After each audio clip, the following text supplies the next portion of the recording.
ધાનેરા તાલુકાના ધાખા ગામે સમસ્ત પંચ પરગણા શ્રીમાળી બ્રહ્મ સમાજ દ્વારા ભવ્ય સામૂહિક યજ્ઞોપવિત જનોઈ સંસ્કાર સમારોહ યોજાયો।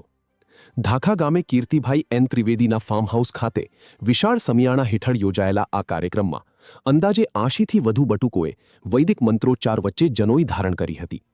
સમાજમાં અલગ અલગ પરિવારો દ્વારા થતા ખર્ચાળ જનોઈ પ્રસંગોને બદલે સામૂહિક જનોઈ સંસ્કાર યોજાતા સાદગી અને સમાજ એકતાનું અનોખું ઉદાહરણ પૂરું પાડવામાં આવ્યું હતું। કાર્યક્રમમાં સવારે ચા નાસ્તા અને ભોજનની વ્યવસ્થા સાથે સંપૂર્ણ વૈદિક વિધિ મુજબ સંસ્કાર પૂર્ણ કરવામાં આવ્યો હતો। ઉનાળાની કાળઝાળ ગરમી વચ્ચે પણ સમાજના અંદાજે 5000થી વધુ લોકો ધાખા ગામે ઉમટી પડ્યા હતા। વર્ષો બાદ સમગ્ર સમાજ એક જ મંડપ નીચે એકત્ર થતા ભાઈચારા અને લાગણીસભર વાતાવરણ સર્જાયું હતું। કાર્યક્રમ દરમિયાન સમાજમાં શિક્ષણનો વ્યાપ વધારવા અને એકતા જાળવવાની હાકલ પણ કરવામાં આવી હતી। Bureau chief Arvind Rana, Gujarat crime news, Banaskantha. સમસ્ત પંચ પરગણા શ્રીમાળી બ્રહ્મ સમાજ ધાખા આયોજિત આજે સમૂહ જનોઈનું આયોજન કર્યું હતું।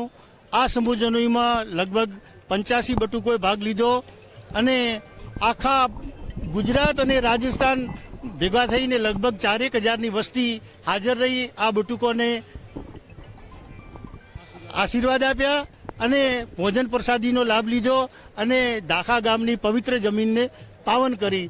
તો આ પ્રસંગે જે કોઈ જે આવ્યા છે પત્રકાર મિત્રો સમાજના આ બધાનું ધાખા કારોબારી વતી ધાખા ગામ વતી બધાનું હું સ્વાગત કરું છું અને એમને બધાને આવનાર બધાને હું ખૂબ ખૂબ અભિનંદન આપું છું, શુભેચ્છા આપું છું। અસ્તુ